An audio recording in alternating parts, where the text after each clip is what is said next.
জানতে পারলাম ফেসবুক বন্ধ হয়ে গেছে, কিন্তু কী কারণে বন্ধ হয়ে গেছে তা এখনও জানা হয়নি।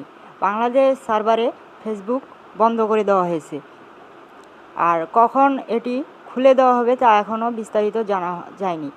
আর আপনারা আমার পাশে থাকুন, আমি আপনাদের আপডেট নিউজ দেওয়ার জন্য চেষ্টা করব কী কারণে ফেসবুক বন্ধ করে দেওয়া হলো আর এর কারণ কী।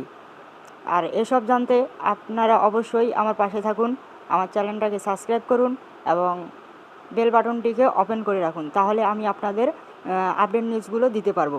আর আমি অনেকক্ষণ যাবত ধরে ট্রাই করলাম, লাইটে ঢুকতেছে না, তারপর মেসেঞ্জার দিয়ে সব কিছু দিয়ে আমি ঢোকার চেষ্টা করলাম, ঢুকতেছে না। আমি প্রথমে ভাবলাম যে এটা এমবির প্রবলেম, কিন্তু তা না, এটা আমাদের ফেসবুকের সার্ভারের প্রবলেম।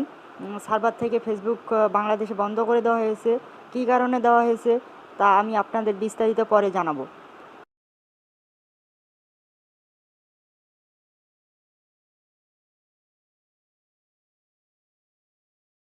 আর আপডেট নিউজ পেতে আমার সাথে থাকুন। ধন্যবাদ।